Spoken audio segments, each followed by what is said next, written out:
où vous nous suivez dans le monde. Vous qui êtes branchés sur notre chaîne Eden Info Congo, bienvenue à cette émission qui est Kinshasa na micro, votre émission préférée, qui est présentée par votre humble servante Estamboul pour la préférée du Seigneur.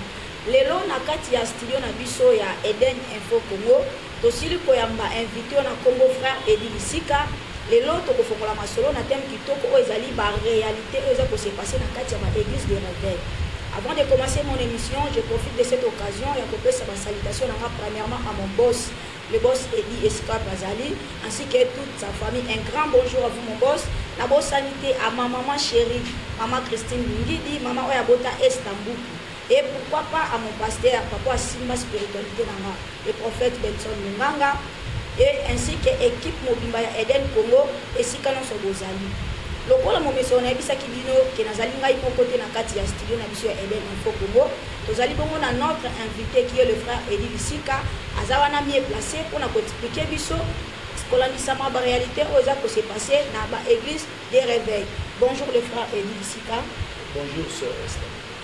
Oui, papa, lelo tomoni yo na kati ya studio ya Eden Info Congo, to invité Samonini o lingo partager na bandeko bazolanda yo na kati ya émission Kinshasa na micro. Bon, message eza kaka. Ndenge tout ça l'intro na yo par rapport à la réalité sur les canaux d'église de réveil. Donc il y a bon faut parler un peu plus pour nous parce que l'église elle est déjà pour ça. Tout ça na pour ça église elle a restauré, église elle a vraiment na ba vrai chrétien.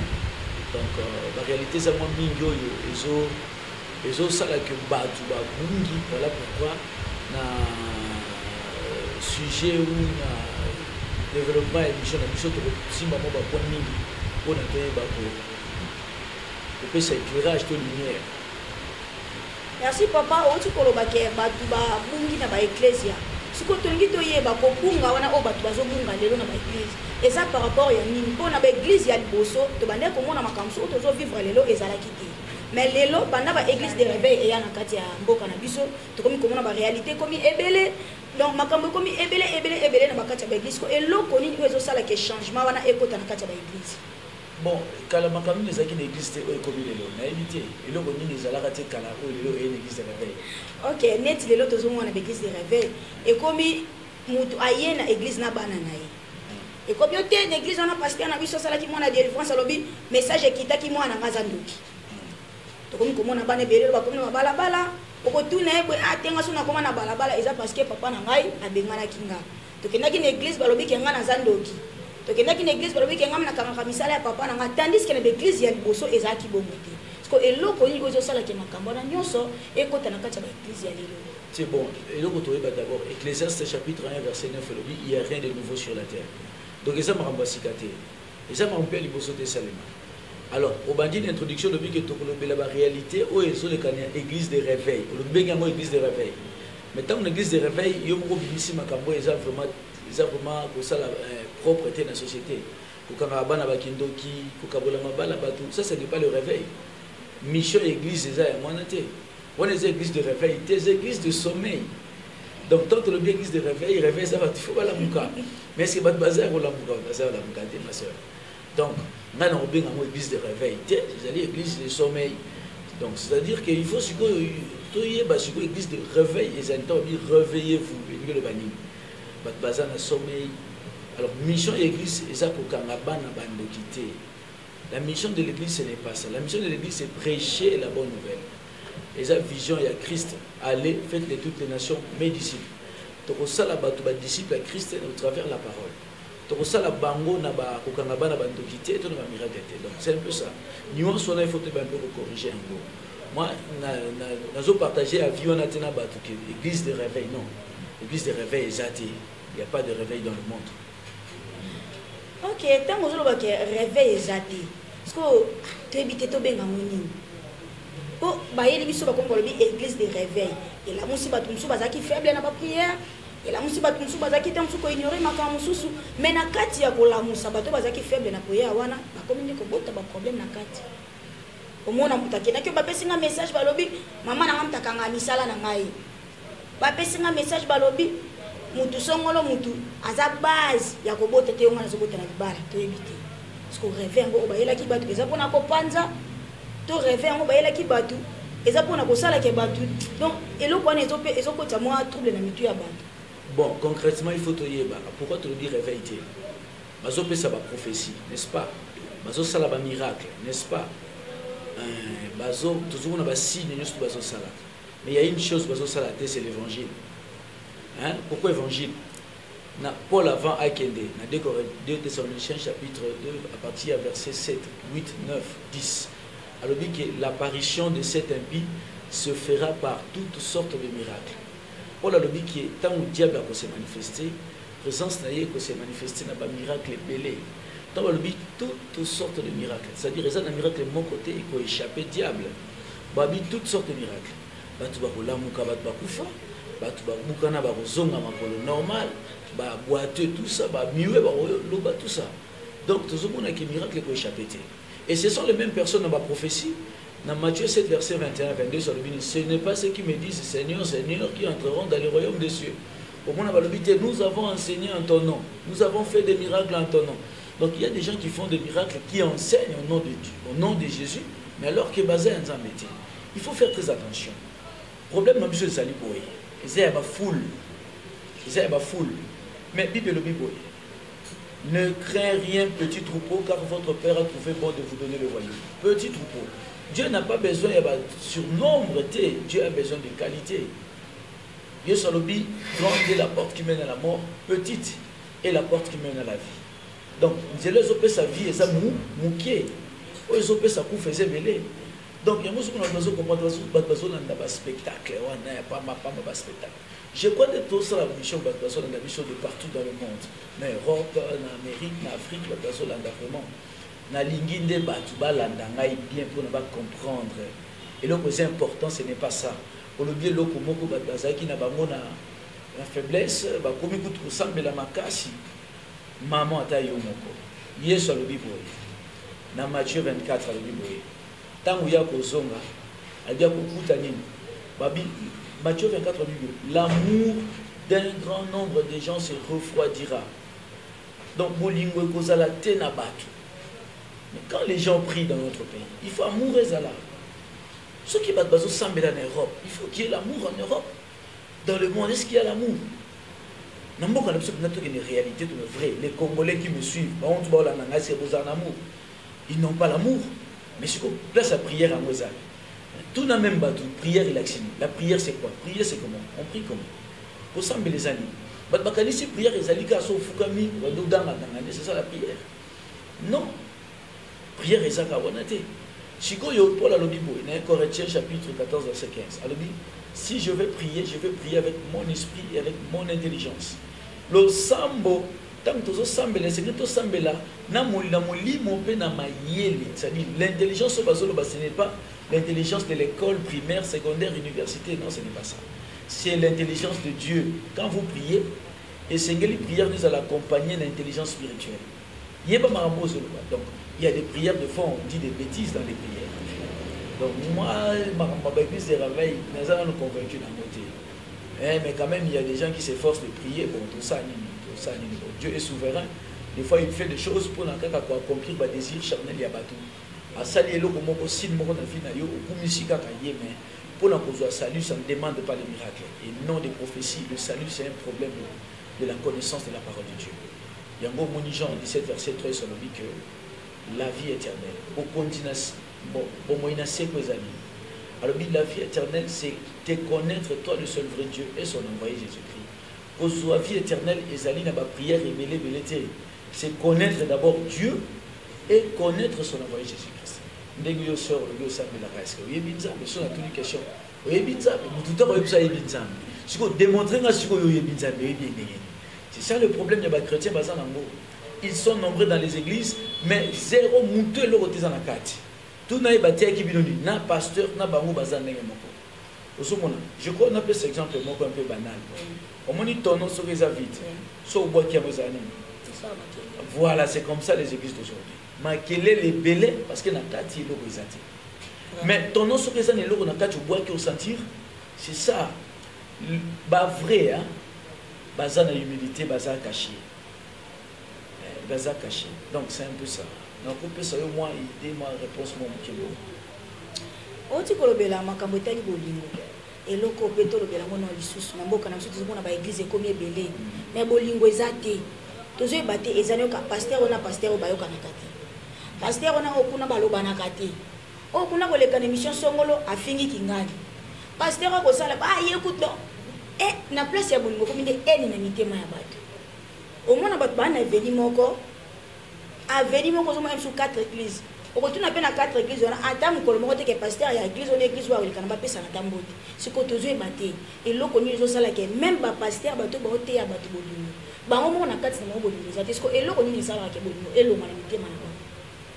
Bon, yo bengi bango bapasteur nga nayebi ke baza bapasteur te bapasteur te. Pourquoi? Il faut d'abord qui est un pasteur. Même sur l'église d'Abdo Bozarana pasteur, il faut lui poser la question, un pasteur c'est qui? Pasteur Azanani. Au second, on a venu mon Bozana 4 pasteurs. Bozana l'église est mêlée. Pasteur Azanani. Ézéchiel chapitre 34, verset 23. J'établirai sur mon peuple un seul pasteur. On n'a pas 2 pasteurs, on a un seul pasteur. Et le pasteur là c'est qui? Ma petite prophétie dans Zacharie chapitre 13 verset 7. L'épée frappe mon berger, l'épée frappe mon pasteur et les brebis seront dispersées. Pasteur Azaka Kamoko, Azadete, c'est notre Seigneur Jésus, le bon berger. Azaka Raye. Bon, si ce qui est soit un pasteur, est-ce qu'il faut redire aux pasteur? Voilà, seulement le bien d'un pasteur, c'est que tous en Jésus-Christ égal. Donc, Bishop Tosa va pasteur, nous sommes ses disciples. Dans Ephésiens 4 et 11, des comme mon pasteur, un comme, c'est une photocopie, ce n'est pas l'original. Le pasteur, c'est Jésus-Christ. Donc, s'il y a une église dans le monde, il y a une personne qui se proclame un pasteur, c'est un farceur, un aventurier. Ce n'est pas un pasteur. Si il y a 2 années de débat. Donc, il n'y a qu'un seul pasteur, c'est qui? C'est notre Seigneur Jésus. Le seul pasteur. Yewan. Pierre, paie mes brebis, paie mes agneaux. Donc, biso tozali ba pate na yi. Yango mona l'église yo tozokenda ka mona mutafanda ki ngai alingaka te batu basakana na ba pate na ngai. Donc, on voit muta à s'approprier na moi batazu moi batu moko akangi bango sanga condamné bango na moi prison moko boye. Bandimi bazolongo ya Yesu, bazokoma ba pasteur na l'église. Non. Alors, déjà, quand on a ici 4 pasteurs, on a même venu sur la raté, ils ne sont pas des pasteurs, ce sont des païens. Ça va pasteur. Jésus-Christ a laissé combien d'églises? D'ailleurs, l'église de Jésus-Christ avait quel nom? Jésus n'a pas laissé une seule église qui a autocopé sa combo. Jésus a laissé une seule église. Ephésiens chapitre 5, verset 27, Paul a décrit l'église de Jésus-Christ. Alors, cette église irréprochable, sans tâche. Mais l'église, il y a aussi des exemples, on a raté. D'ailleurs, on a reproché que ce ne sont pas des pasteurs, on a reproché que c'est des raté. Non, c'est vraiment l'ignorance. Les chrétiens du monde qui me suivent, je crois que frère sur YouTube, sur la télé, je sais que les pasteurs, des fois, ils sont dans la difficulté à Bolanda. Parce que quand ils ont dénoncé, nous avons pour ça. Pour ramener la vérité. Au moins, il y a l'église à Éphèse, la Odyssée, Smyrne, ainsi de suite, les 7 églises d'Asie. Dans l'Apocalypse, Jean a coupé ça va reproche de l'église. Et ça, pour l'église, c'est la parfaite. Et comme à l'école Ephésiens 5, 27, ils sont irréprochables, il faut qu'il y ait des reproches. Il y a mon azo reproché, ma frère Nangaï, Bazonga Nanzela. Tout ça, on a ça, la vérité. La vérité, c'est ça la connaissance de la parole. Mon connaissance, c'est ça. Naza fier parce que c'est ça. Ok, merci papa. Makamboza ya koinda. Bandeko balandina banti bino moko nde bozana. Onga nazalaka pasteur. Onga le frère dit là. Alors biso bozana tembe. O mibenga ka pasteur. Yaka bosa na eleba comme ça oyeba yo mosire ya moza pasteur. Et le comme si tu na papa Isabelle. Église ezalaka esika ya refuge. Église ezalaki esika mutake na ba problème na ye. Pour avoir solution. Église est là que si comme mutake na mikumba pour avoir consolation. Mutabeta ki libaku, tazuli kamoko boelekeli habiter na kino ko se réfugier dans l'église parce que pas nzambe nde kineza. Mais lelo na l'église lelo tozomona koma kamsusu. Mutake ko luka lisungi na église, ake ko luka kimia. Na kuna église sika que le ba pesa kimia, babani su ko chukai. Par exemple, il y a un problème, il y a un zaboué, il y a un aboyingai, il y a un zobotate, c'est qu'il y a un si nous sommes pas bota, alors nous avons dit que nous avons chargé nos concitoyens, nous avons l'église, et pas Jésus-Christ pour une solution. À se confier dans mon cambi, à partager les problèmes, pour aider dans la prière. Et à recommander na tour à mon cambi, mon cambi, ceux qui m'ont pas sali au boye, Bible les autres banabiso, mobile, il fallait nga mwasi na ye, aboko nyoko la mwasi, yo comment mobile abongo ko sala au boye. Pourquoi mobile au sala, c'est que mobile za mobile vie na oti donc akaboli libala bato. Moi nous avons un problème à une église, abi kete na kei, à partager les caméras na musala nzambe. Abi na za poso sunga ngai, ngana ba parents na ngai za bo. Pasteur le pesa moi na conseil, moi na azonga pe ba parents na ye. Pasteur comme ko mana bia papa na za made. Papa na za ko cultiste. Kutu nenga zana za kana posa abo mayo. Ani asale la vie na yo, yango moni asala robo. Siko pona ba biloko ani comme na ba église, comme ko kabola ka ba famille. Côté ça trouble, ba désordre. Et le comme on est ko ambuye mitu ya batu. Oh, toujours battre le loto sala nini. Bon, la réponse est claire. Je crois qu'on parlait de deux personnes. Fidèle, non pasteur. Fidèle a un problème, n'est pas pasteur, soi-disant pasteur, parce que ça pasteur. A un problème, n'est pas pasteur. Et là, on aurait ça d'abord fidèle et en d'abord, parce que tous en première position, ce sont des fidèles. Bazoko sakabino parce que makambo bino boza nango posa. Eza makambo nzambe azosepela nango te. Pourquoi? Parce que mutoso que negosambela pona libala na ye. Moi je ne prie pas pour lui. Na évité na sambela. To sambela kapona libala te en premier lieu. To sambela kapona voyage te. On ne prie pas pour le voyage de l'Europe, des États-Unis, ainsi de suite. Non. To sambela kapona non. Problème est zaboué. Makambo ne soutient les kakana mokili nzamba yebaka déjà bakosa na biso. Ayebi. Tozo sambela pour na salut, pour la vie éternelle. Le chrétien doit prier pour la vie éternelle, le salut, la vie éternelle. Tozo sambela pour. Yango batuna ki su question moko ya genre wana babishebo. Yaya kufia tiki mwasi. Leki azui. Leki akufia tiki pe mwasi. Leki onata makufia tiki mususa azui. Si quoi bangonyo so bakufi batuni Jésus. Na paradis moi si on ozala ya nani. Et ça epsi bangoni. Na paradis makambo ni bala ezala kati. Si ko yo sambela kwa ni bala kwa. Tous basi nous soto ba bala c'est parce que basambela ki. Vous comprenez? Bato tout bota na ba voiture, ils ont des parcelles, ils ont des basana mbongo belé, c'est parce qu'ils ont prié. Si le président Trump a za président de la République, c'est parce qu'il a prié. Non. Tout un exemple, que ce soit les bons, que ce soit les méchants. Mais non, nous allons prier pour la vie éternelle. Parce que alors,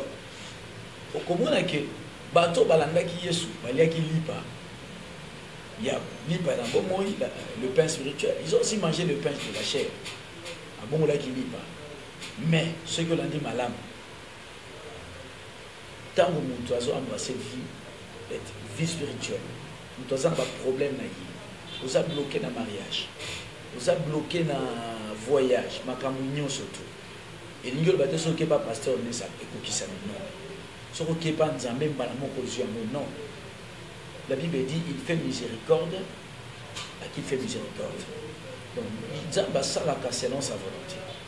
Ce qui est le but qui est à Kofungola, il y a des gens qui vivent dans les villages, dans Bambandaka, dans la voiture, des luxe, ils ont des moyens plus que dans la France, l'Europe. Donc, il suffit de bénir le Sikosali, c'est fini. Mais nous sommes chrétiens, nous sommes une bénédiction en athée. Donc, sœur, pour ça, la pour la vie éternelle. Et même tous la pour la vie éternelle. Tous la pour la vie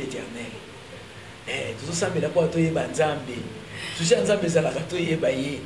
Donc, tout ce qui est des aventures. Ma passion est si papa. On dit que le bobby n'a pas la grâce dans le toit. Mais quand il y a un Bible, moi c'est confié pas ça.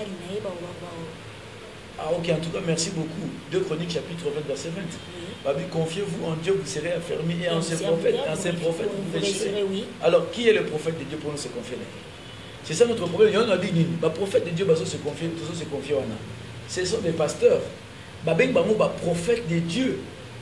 Eli kolobani baza bato nzambe nda tindi batindami sikoyo mutindami na nzambe aza nani yo pe se confie n'importe qui yo na lobi ke tant toza lelo na ton biso qui est le prophète de Dieu, qui est l'envoyé de Dieu. Bible le Bible sœur ba le Bible la vie éternelle c'est qu'ils te connaissent toi le seul vrai Dieu et son envoyé Jésus-Christ. Yesu azali nani envoyé, Yesu s'identifie en tant qu'envoyé de Dieu. Biso to se confie na nani moto nzambe atindi c'est Jésus-Christ. Si vous avez dans Matthieu 10, 40, celui qui vous reçoit, me reçoit, celui qui me reçoit, reçoit celui qui m'envoie. Monta yambi bina yambi ngai.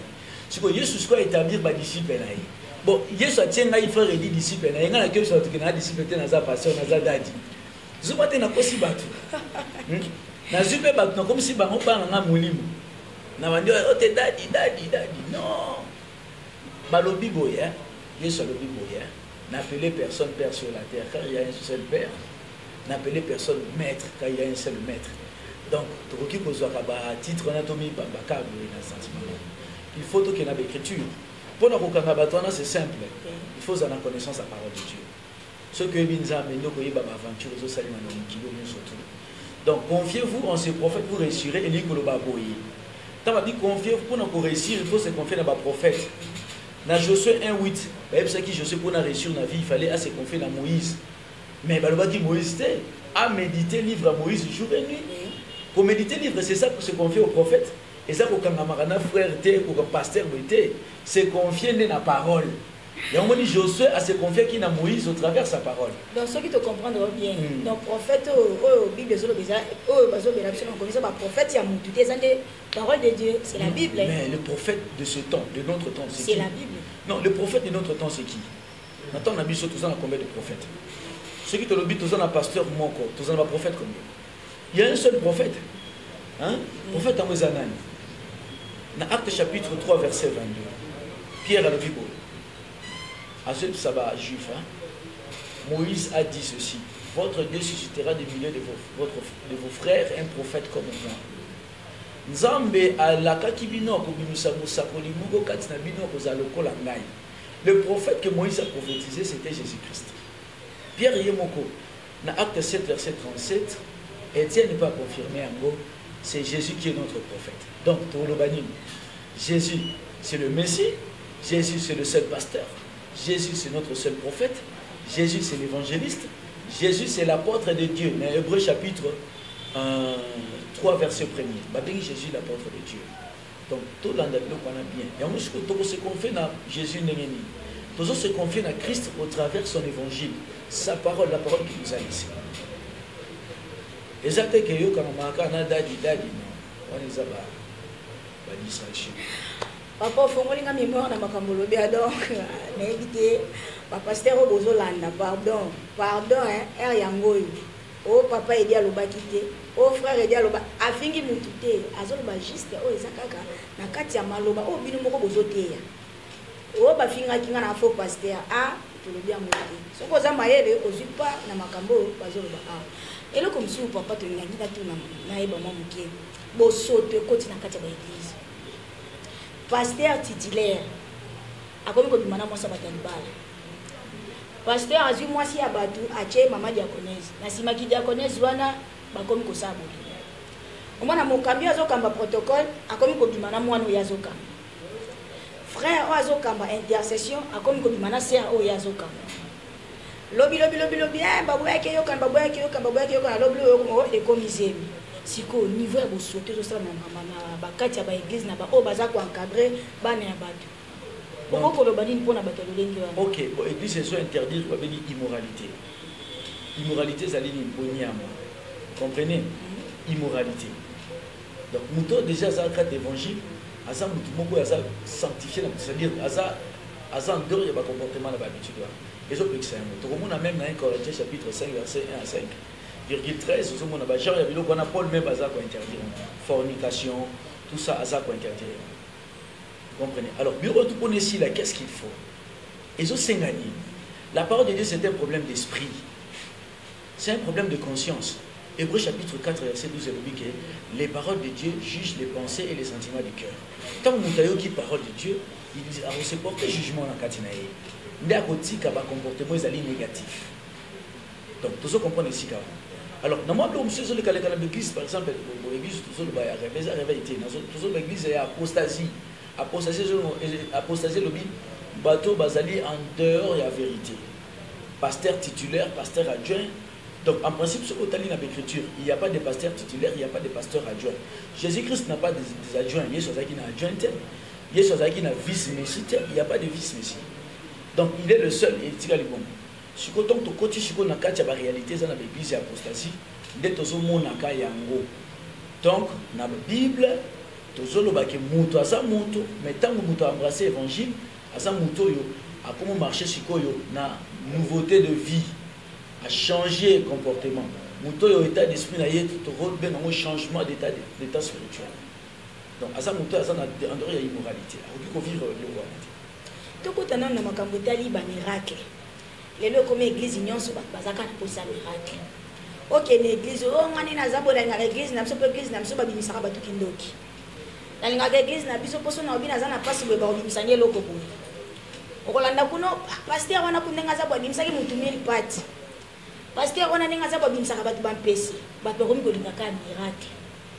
Évangile à côté à batu ya donc kolobake ko prêcher batu bonne nouvelle pour batu ba bongo la bizale ba changer et comportement na bango ezali soudi na ba église le comme un miracle église ozana miracle te batu bazati donc tazo préférer akende et c'est quoi ezake ba kolobana ba prophétiser pour na ya ozaboye ko kende poto okozwa libala mama na omta sala obo donc c'est ça o batu bali na kata ba église ce qu'on pona yo ba miracle zo salama mais sous tozo ba te eza ba miracle fondé to ba misusu ba miracle o eza réel. D'abord, miracle est réel, tout miracle est bon miracle. Tout miracle est bon miracle. Dans le sens où ceux qui kachèrent à Zumoto, à Longolier le Boko, à Zongisi, c'est un miracle, c'est un vrai miracle. Vrai miracle dans le sens où parce qu'il a opéré Sinemoko et lesquels il est en train de battre. C'est un vrai miracle. Alors, si vous comprenez aussi à l'énigme, donc il faut définir que le miracle est vrai parce que tu vas bloquer. Ce qui est sous, à ce qui est simba qui moto, pota na elimo ezongi, kachir pa koki ko simba moto pota pe limo abiki. Ce qui est sous, hein, assemblée qui batu malade sili, ba féticheur pe ba ko sala pe ba incantation malade aussi. Il y a un moment ici quand c'est difficile de comprendre. Alors, si on prend saisir causellement les sons de place, qu'est-ce qu'il faut faire? Dans ce qui n'a pas de chrétien dans le monde. Bible le Bible. Voici le signe, Marc 16, 17. Voici le signe et les miracles pour tous ceux qui auront cru en mon nom. Si le miracle il faut d'abord croire au nom de Jésus. Pour croire dans le combat Jésus. Si le combat est croire dans le et ce n'est pas aussi facile. Il y a un enseignement de Bazola dans le continent Eden Congo Info. Déjà mission sur la révélation sur le nom de Jésus. Pour le monde a combat Jésus pendant la révélation sur le nom de Jésus. C'est très important. Donc voilà d'ayango. Donc combat Jésus est allé comme parce que combat Jésus c'est un nom comme tous les noms. Mais sauf que dans combat Jésus il y a un secret. Dans Apocalypse 19 verset 13, il était revêtu d'un vêtement teint de sang, son nom et la parole de Dieu. Donc le nom de Jésus n'a qu'à tinango les a cachés, la parole les a cachés. Donc tant que l'on au nom de Jésus, on sous-entend qu'il y a la force de la parole qui agit. Des forces on a des outils, il y a des apps importants. Si on a verset 20, il y a Marc 16. Les seigneurs confirmaient la vérité de leur prédication par des signes miraculeux. Donc les disciples qui ont des côtés évangile, Nzambe a confirmé que la vérité évangile n'a pas signe. Donc les miracles les alliés signes pour accompagner la parole. Notre problème c'est quoi? Il faut suivre d'abord la parole de Dieu. Dans la parole, les miracles les autres s'est manifesté. Mais ce qui se passe aujourd'hui, les miracles les autres, serpents, tout ça. Bon, bref, ce sont des faux miracles. Ce sont des faux prophètes, des faux serviteurs. Parce que ça n'a pas miracle sans la parole. Miracle, il faut parole d'abord imprimée. Il faut évangéliser à l'icolo, miracle, il y a nasima. Mais tout le monde a miracle, il n'y a même pas une gouttelette d'évangile. Même pas l'itangama évangélisé. Donc, biso toza na posa évangile. Toza na posa biloko na mboka na biso moni RDC. RDC na posa biloko na sikoté. Basali yango trop le côté changé. Donc Namboko basali ba miracle changer te. Bat bazole la kaka. Donc pas si ba prière na bangomba ya ba sorte tout mais bat bazole la kaka. C'est bino moko penza. Vous avez comprenez. To la mukate. Pas ces les cas sur sakanate. Siko le bolanda siko yo nzela ya parole bozolanda kaka les mêmes personnes. Les pasteurs d'aujourd'hui ce sont les plus fliqués, ils sont plus riches. Mais les fidèles sont plus pauvres. Ils sont dans des bazar quoi pour servir Batou. Alors, problème de M. Zanini, tout le monde a un miracle. Pourquoi tout le monde a un miracle? Dans le 2 Thessaloniciens chapitre 2 verset 7 à 8, l'apparition de cet impie se fera par toutes sortes de miracles. Donc, le miracle est belé. Pe batu belé dans verset 9 tout le monde a babini. Zambati l'esprit carrément pour batu croire dans mensonge. Les gens vont croire dans le miracle dans ce toi. Yango baso kende ba foule belé na pesi exemple la bien solobi boye alobi grande est la porte qui mène à la mort, petite est la porte qui mène à la vie. Kolanda ba foule wana des akufa.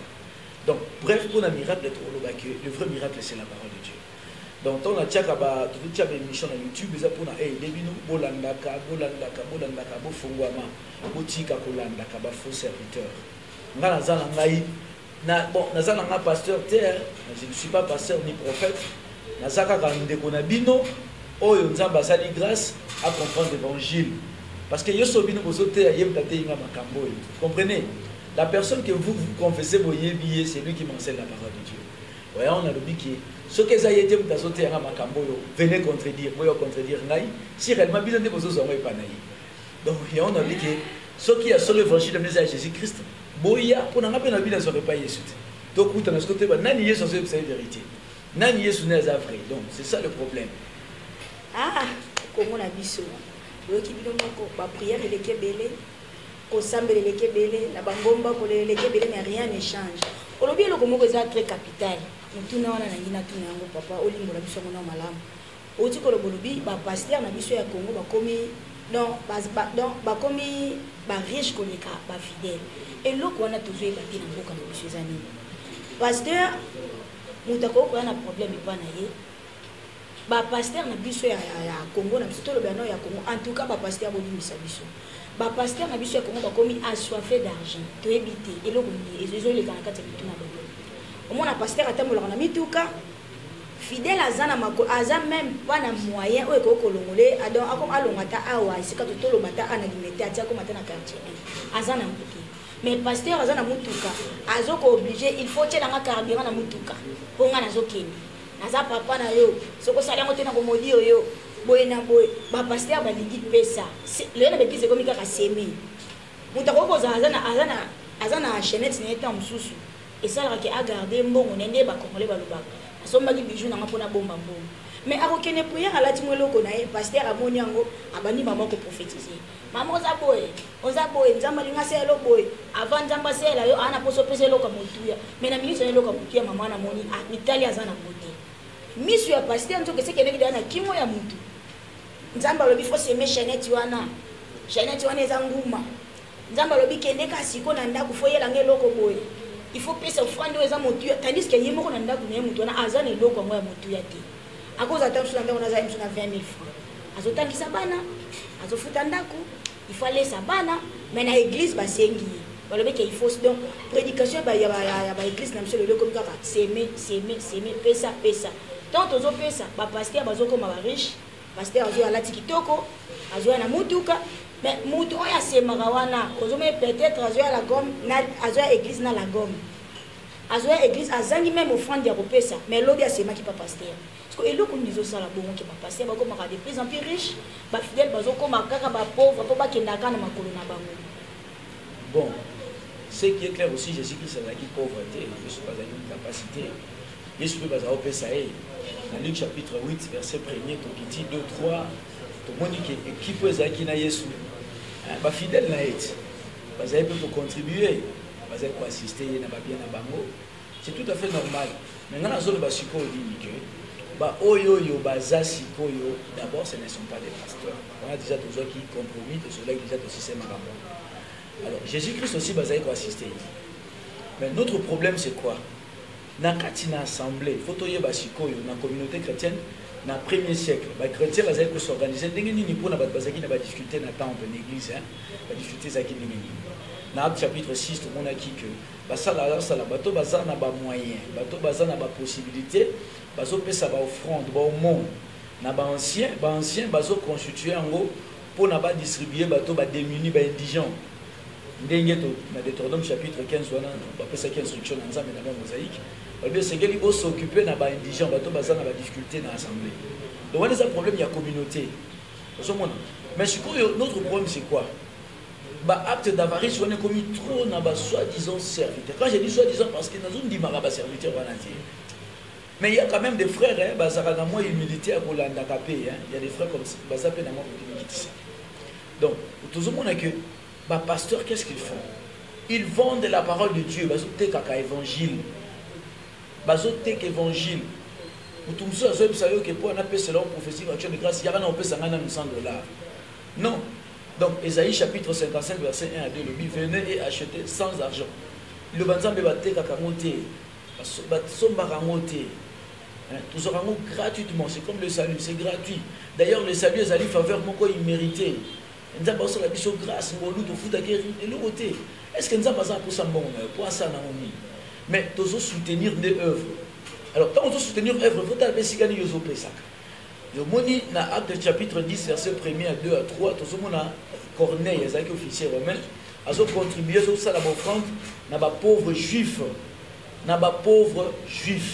alors que c'était un romain donc azo pesa ba pauvre juif parce que na ba juif nesika saluer zalaki azo contribuer donc maintenant on va preuve dans un commentaire ma cité pour na ba pasteur ba ça la tout ça na lika pour comprendre que pour tout comprendre bande konanga itolanda vérité to na connaissance la parole de Dieu boy dingato vérifier l'écriture mingi to kota na profondeur de beaucoup découvrir ba faux donc na boy na bo moto exactement pas si na expliquer bino certaines réalités mais ceux qui toquent na connaissance la parole de Dieu qui na connaissance selon l'évangile selon les vérifications de l'écriture de to découvrir ba faux ba serviteur il y a l'auditeur ba ça ba sujetir ba fidèle parce que tout ça fait quand même la pitié bon quand il y a la pauvreté tous en apposant beaucoup à échanger donc beaucoup ont changé parce que ceux qui te la ligne solo j'espère que beaucoup a mission vous a délivrance. Merci papa vraiment te ces pays la présence na yo na kati ya Eden Info Congo vraiment na zone dimisama ke équipe mobimba pe studio ya Eden Congo na bandeko bazola na yo toza vraiment béni na présence na yo na kati ya émission na biso tozoki mambango na sima ya ngonga na biso to comme bongo presque à la fin ya émission na biso liloba nini ya suka oko kozala nango epa ba pasteur o balandi yo o bakolanda pe o bazolanda yo na minute na kati ya émission Kinshasa na micro. Ok, d'abord on peut ça merci à l'équipe Eden Congo Info ba équipe ça là tout le temps ya pour partager l'évangile parce que ça déjà partage bato belé balandi biso na osenga ba frère nyonso to bande nyonso baza na Europe frère Junior Mayele na Belgique sœur Galone na Belgique toza na ba sœur Nangai Yvette asinga na France bande ko belé baza na Europe ba frère na biso mususu baza na États-Unis sœur Perside baza na Waterloo sœur Rita frère Toussaint ba frère Jean-Claude Kodiemuka ba frère nyonso tout et même ba frère Mususu balanda pengai ba frère Patrick balana balanda pe mingi ba numéro na biso nazo senga ko exhorter bango penza balanda mission ba partager en gros c'est très important c'est très capital frère Bokumbe alanda pe biso mingi ba frère Belé Zandaf Zeno bolanda biso boleki tellement belé bolanda ka ba prédication be mission na biso tous autres na YouTube vraiment na pesi mbote na bande konyo surtout au balandi biso na pesi ba mbote na biki ba frère muso bazo c'est la mbote mais boleki tellement belé bokanga mutema alors bolanda bene mission oyoyo et kozala sur YouTube la chaîne Eden Congo Info s'il y a des questions ngai na boya question toutes les questions nyoso ya entrer na évangile bo bangate bo poster ngo kaka na commentaire na bino to kolanda to numéro mususu pour na to développer. En tout cas, merci beaucoup l'équipe Mobimba, l'équipe Eden Business.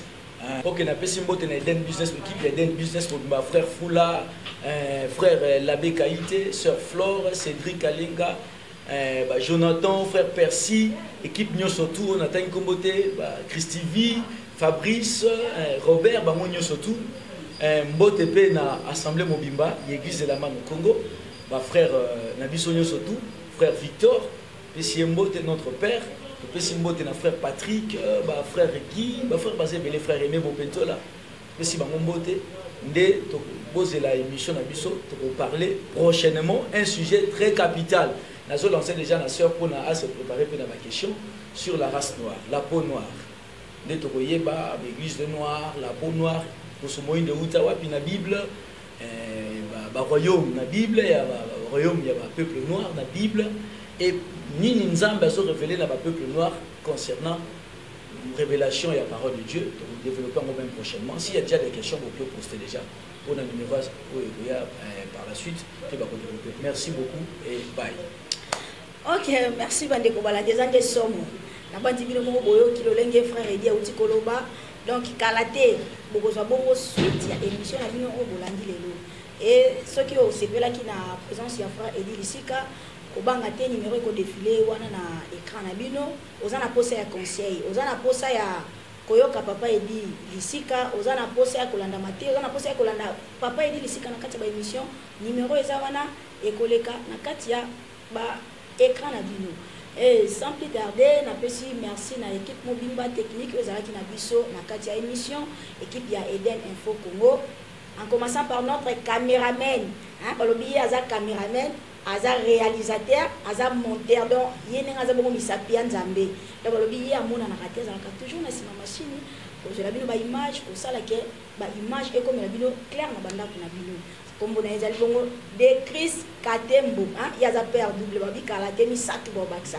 Donc, la bosanité, notre réalisateur encore, il y a un réalisateur, un caméraman, un appelé sous monteur. Donc, quand il y a Eden Congo Info, il y a toujours un makasi, donc, nous sommes complet. Comme vous avez dit, Gilles Kaziba, il y a toujours une machine, il y a attaque en guimis.